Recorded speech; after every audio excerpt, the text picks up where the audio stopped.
Hey everyone, welcome back. We are continuing our Unit 5. We just finished up adding and subtracting integers and rational numbers. Now we're going to be looking at multiplying rational numbers and integers. So today's lesson is called Position, Speed, and Direction. And as we get into some of the examples, these positives and negatives will hopefully make a lot of sense. For the first problem, it's given us a couple of examples, and this is something that is hopefully not new to anybody, but we're talking a lot about speed. And remember, speed is a rate, it's a ratio that's comparing a distance to a time. Now, often we use miles and hours, miles per hour, but that can also change to any distance measurement and any time measurement. And if we look at the first one here, it gives us a speed for an airplane moving at a constant speed. So remember, the speed's not changing, of 120 miles per hour for 3 hours. How far does it go? So this speed of 120 miles per hour is per 1 hour, and that is a unit rate. So most of our speeds are going to be unit rates, and we're just going to expand them to meet whatever requirement there is. So if we're going to go for 3 hours, we're going to take this. If we doubled it, we would know how many miles in 2 hours. If we triple it, we'll know how many miles in 3 hours.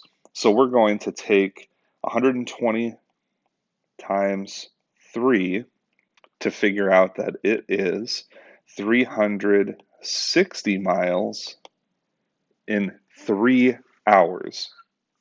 So that would be an equivalent ratio there for that problem. If we look at the next one, it says a train moves at a constant speed and travels 6 miles in 4 minutes. So now we're talking about a speed here that is not a unit rate because it's not in 1 minute, it's in 4 minutes. But it asks us what the speed in miles per minute is. So it wants us to take this ratio, 6 miles in 4 minutes, and it wants us to get a unit rate. We want to know, how many miles that train goes in 1 minute's time.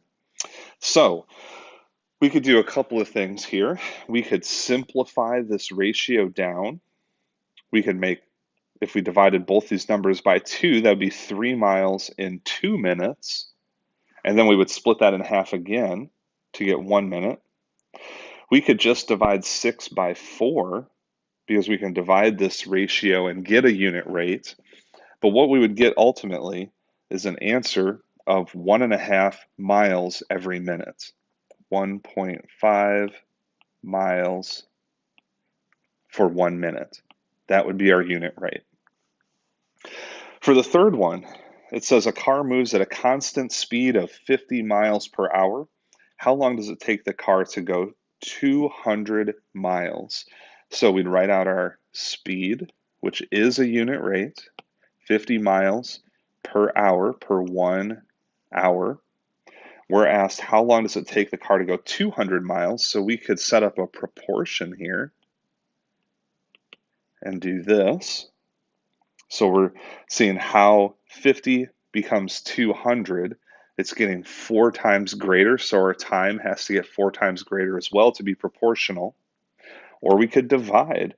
We could do 200 divided by 50 to get 4, and that would be our 4-hour time frame, which would answer our question. Okay, hopefully that review of speed and using speed was familiar to you, but also helpful because now we're going to get into the rational number side of things. For the next example, it talks about going left or right. It says after each move, and we're going to fill in this table here together. After each move, record your location in the table, then write an expression to represent the ending position that uses the starting position, the speed, and the time. And this is where our expressions are going to go here. So let's look at the first row since it's done for us. So they say the starting position is 0, and it's going to be the same for all of these here. So we're starting, and we're using the number line here as a reference. We're starting at 0.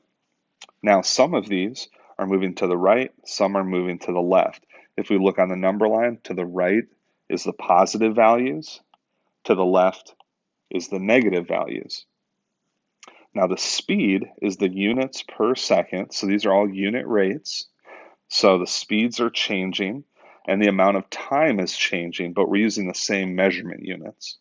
And the ending position is going to be where that object is after traveling for this amount of time at this speed. So let's look at another one. Well, let's look at this one first here.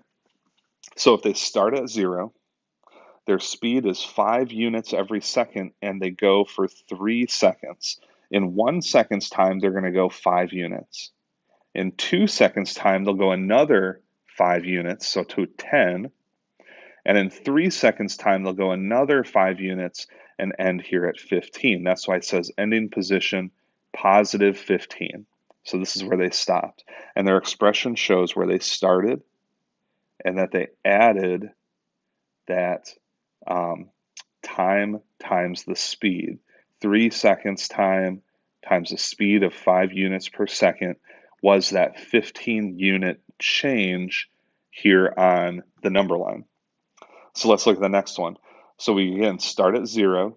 This time we're going to move left and we're going to go 4 units 6 times, basically 4 units for 6 seconds. Okay, so we start at 0, we go to the left 4 units. That's 1, 2, 3, 4, 5, 6. So our ending location is negative 24.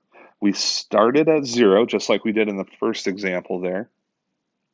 We went 4 units left. So actually, we're losing value if we're going to the left. We're taking away 4 units 6 times for 6 seconds. So this expression would represent what's happening there. And the subtraction is different from the addition because we're going to the left. We're going to the negative side instead of the positive side. So we're losing 4 every second. Okay, if we go to the next one, we start at 0, we move to the right 2 units every second for 8 seconds. So hopefully you can kind of see a pattern here between the speed and the time. If we're multiplying these, this is where these ending positions are coming from. We just have to be careful about the ones that are negative. So our answer here should be 16. We just need to know if it's positive or negative. Well, you should know by going to the right, we're going in the positive direction. We go 2, 4, 6, 8, 10, 12, 14, 16. We went 8 seconds, 8 moves at 2 units every move, and we ended at positive 16. So we just write out those steps. Just like that. Would you go ahead and do the next 2, please? And then we'll check the answers together. Okay, for the next one here, we're going to the right, so we know that's going to be positive. We're going 6 units twice, 2 times, 2 seconds. So that's going to be positive 12 as our ending position. We started at 0. We added 6 units for 2 seconds. And then for the last one, if we're going left, we're going to be negative. And if we multiply 1.1 times 5, we get negative 5.5 because we started at 0. And for 5 seconds, we took away 1.1 units 5 times. So the last question here says, how can you see the direction of movement in the expression? That's what we've already talked about. But if we're moving to the right on this number line, we're moving in the positive direction. If we're moving to the left, we're moving in the negative direction. And how can you see that movement in the expression? It's right here with adding and subtracting. If we were adding values, we increased the value and went positive. If we were subtracting, we were losing value and going negative. Let's look at our next example. So similar type of idea. It says a traffic safety engineer was studying a travel pattern along a highway. She set up a camera and recorded the speed and direction of cars and trucks that passed by the camera. Now, hopefully if you've been paying attention in science, you know that speed and direction is called velocity. So we're recording velocity here. Positions to the east of the camera are positive. So here's our positive values. You can see that here with the plus 100. And positions to the west are negative, and that's the negative 100 there. So that means our camera is right here at the center at 0, recording velocities of cars. Now, vehicles that are traveling toward the east have positive velocity. Vehicles traveling toward the west have a negative velocity. And let's complete the table. So here, I can see in the first column, we have all different velocities, some positive and some negative. And remember that positive and negative just tells us the direction the car is moving. Now, the times are all going to be positive, and so those are all going to be recorded here. This is the time after passing the camera. So a car going 10 seconds after it passes the camera is going 1, 2, 3, 4, up 10 seconds to the east, to the positive direction. So we'll find that ending position, which they have recorded here. Here again, they just multiplied the velocity times the time to get that ending position. And then they just wrote it into an equation to describe that.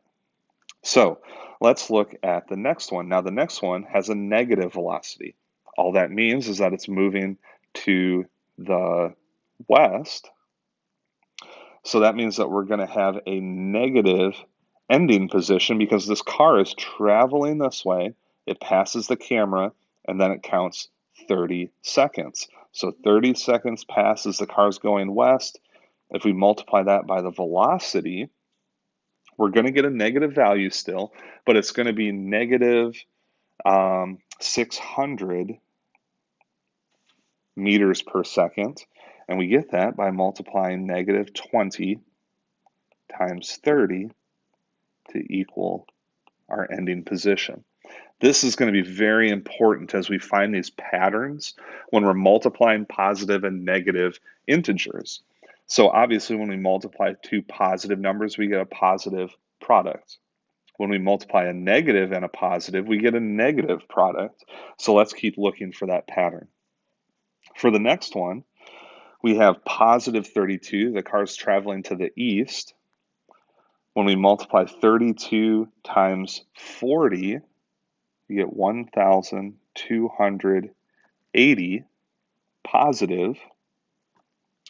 And if we write that out, then of course we're going to have a positive product of 1,280 because the car is continuing to travel in the positive direction, continuing to travel east.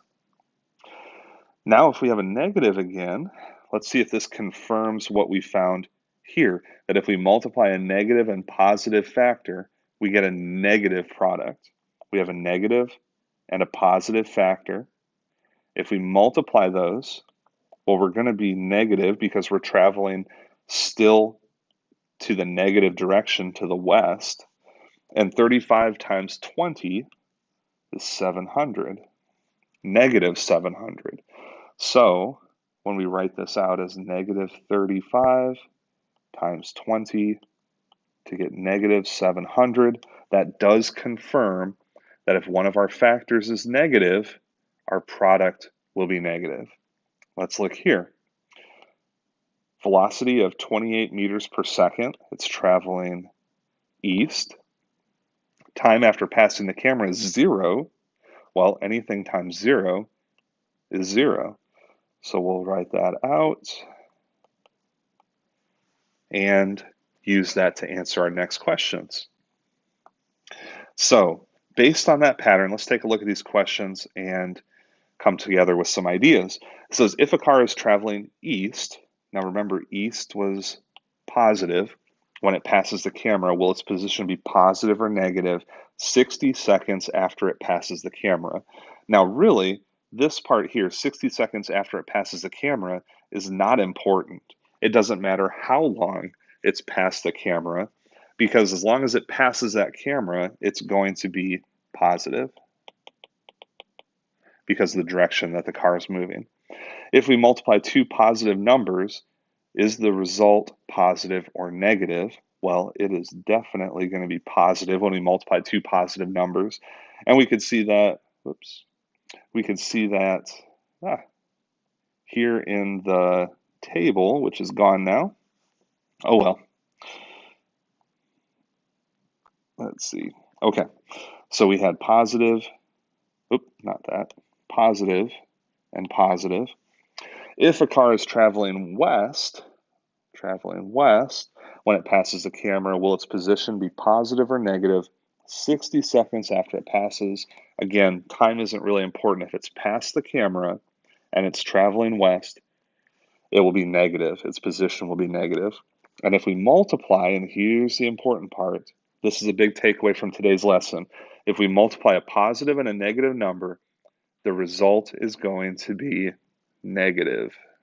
Very important there. Okay, and that was found in our tables when we multiplied a negative times a negative velocity times a positive time, we got a negative position. All right, please take a look at the practice problems today. Please jump on Zoom and ask for help with anything that you're confused about, and we will continue tomorrow. Everybody have a great day.